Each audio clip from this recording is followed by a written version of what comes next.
Do you have a creative outlet that you've let fall by the wayside? Maybe you've always dreamed of writing a book, or painting, or even performing in public. It might feel good to lose yourself in these daydreams, and you might even think, someday I'll get to it. But you just feel a bit silly actually doing anything about it. After all, in the wake of adult life, who has time to practice watercolors, dabble in poetry, or even learn a new instrument? Shouldn't you be doing something more practical with your time? In this video, I'm going to tell you why I believe it's not only okay to take time to be creative, but it's one of the most important things you can do. In fact, I believe it's what you were made to do. I think if we're being honest with ourselves, we begin to discourage it because we just don't believe it's that important. Certainly not as important as getting into a good school or achieving a high status career. But the fact is that creativity is hugely important. And this is such a huge topic that I'm actually going to break it up into two videos. In this video, I'm going to be exploring why creativity is important from a psychological standpoint. In video 2, I'm going to be exploring why I believe it's important from a biblical standpoint. So stay tuned. I could talk about this for hours, but I'm going to try to keep it brief. So in this video, again, we're mainly talking about the psychological standpoint of why creativity is important. So before we proceed, first we should define our terms. We all have an idea of what creativity is in our mind, but let's look at a few definitions.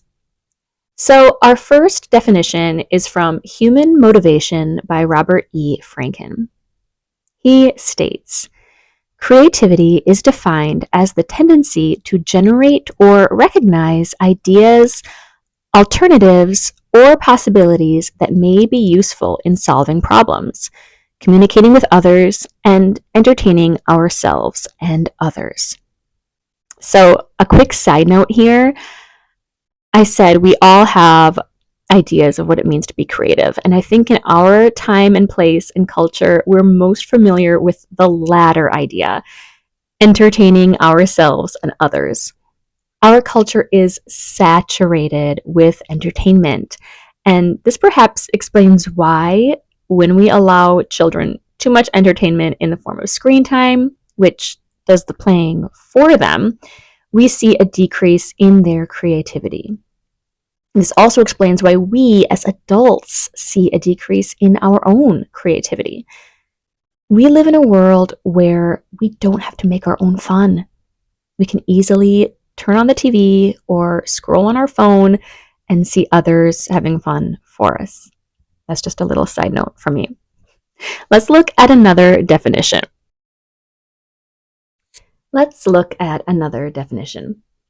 So this one comes from positive psychology.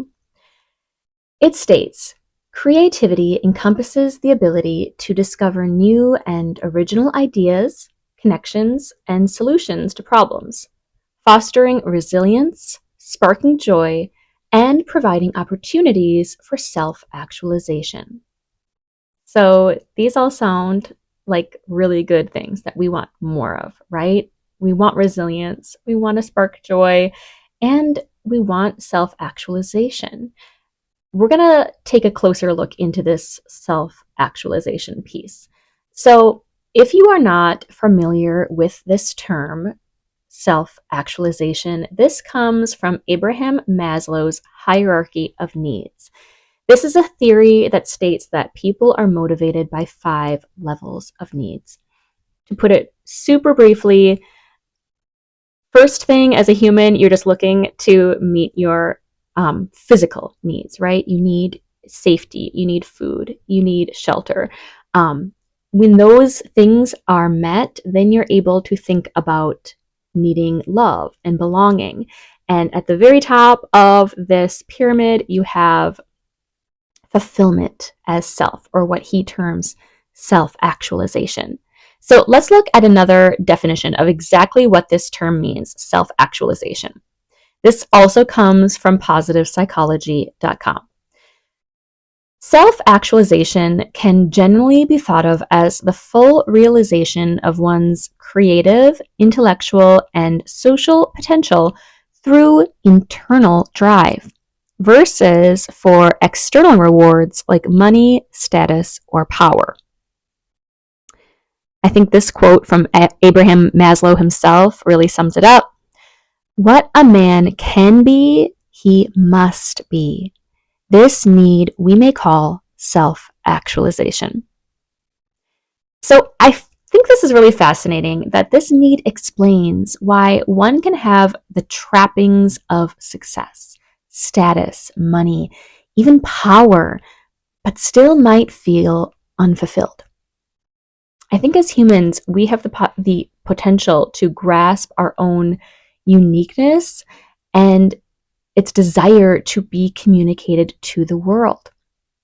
And this is important, even if our object is not clearly defined, even if we don't know we must write a novel, I must play in a symphony, even if we're not able to articulate that, I believe if we never make any attempt at all to allow our uniqueness to blossom into its full potential, to be the unique individual we were created to be, if we only step into the tracks laid down for us by society, we can have all the trappings of success and still feel as if we hadn't succeeded. This also explains why, in caregiver Bronnie Ware's list of the top 5 regrets of the dying, the number 1 regret is, I wish I'd had the courage to live a life true to myself, not the life others expected of me. I'm going to break here for an important note. I don't believe this means one must even be successful in one's chosen endeavor to achieve self-actualization. In fact, note that according to positive psychology's definition, self-actualization equals the fulfillment of one's potential through internal drive.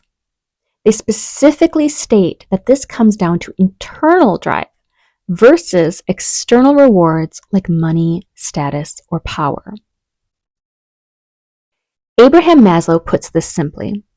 He says, a musician must make music, an artist must paint, a poet must write, if he is to be ultimately happy. Note that he doesn't say, a musician must become the next John Williams, a poet must win the Pulitzer Prize, an artist must be like Vincent van Gogh, except he must actually make money in this life to be ultimately happy. No, it's much simpler than that. An artist must paint. In fact, I think it's our culture's absolute obsession, and yes, I will use the word obsession, with status that ultimately gets in the way of doing the activities that actually lead to self-actualization. According to positivepsychology.com, a recent study conducted by Krems et al. In 2017 found that lay perceptions of realizing one's full potential are linked to the fundamental motive of achieving status and esteem. In other words, most people believe that realizing one's full potential equates with achieving status. But the fight to achieve status often leads to living a life that is what others expect of you, playing by the rule book laid down by whichever social group you're trying to impress. And going back to Bronnie Ware, the biggest regret of the dying is living a life others expect you to live and not living a life that's true to yourself. So what are we doing? Let's go back to Maslow's words. What a man can be, he must be. This need we may call self-actualization. So Be the artist, the writer, the chef, the amazing interior designer that you can be, whether or not it brings money, success, prestige, and that is what brings fulfillment. That is what brings self-actualization. But creativity isn't only valuable because of pie in the sky ideals of self-actualization. Psychologists say that creativity is invaluable because it produces innovation, like inventing tools that change the world, or even smaller acts of creativity, like getting dinner on the table using only what you have in the fridge when you haven't gone grocery shopping in a week. So, Jonathan Schuler, PhD, professor of psychological brain science at the University of California, Santa Barbara, says creativity is at the core of innovation. We rely on innovation for advancing humanity, as well as for pleasure and entertainment. Creativity underlies so much of what humans value. We all know that creativity is important for producing anything that makes our lives better, right? So, in addition to being a critical component of innovation, did you know that creativity also possesses the power to make us happier? This may come as a surprise because I think we all hold in our heads this almost mythical ideal of the tortured artist, right? We can think of cases like the aforementioned Vincent van Gogh, Sylvia Plath, Kurt Cobain. But research suggests that when it comes to creative people, these so called tortured artists might actually be the exception rather than the rule. So, a 2016 study compared measures of creativity on one day to measures of well being on the next, and vice versa. And here's what Tamlin Connor, a researcher at the University of Otago in New Zealand, I hope I'm saying that right, but this is what she said. Research often yields complex, murky, or weak findings, but these patterns were strong and straightforward. Doing creative things today predicts improvements in well-being tomorrow. Full stop. To further dispel the pervasiveness of the tortured artist myth, she claims, we were actually pleased that personality made no difference in the link between creativity and well-being, she said. This suggests that everyone and anyone can benefit from introducing creativity into their daily lives. So there you have it. The benefits of a creative life are endless, including even making us physically healthier. But today I listed 3 big reasons creativity is important. It helps us find fulfillment or self-actualization. It is a critical component of innovation, and it even makes us happier. Remember Tamlin's words. Everyone and anyone can benefit from introducing creativity into their daily lives. And everyone does benefit from introducing more creativity into your lives, as I believe we were made to be co-creators with God. And this is a topic I could talk about endlessly, and this video is already long enough. So in this video, I wanted to talk about creativity from a psychological standpoint, and in our next video, we'll talk about creativity from a biblical standpoint. What does God's word have to say about creativity and how we were created to create? So tune in next time for this topic, and I will be sure to link that video in the description so you can watch it next. Bye, and see you next time.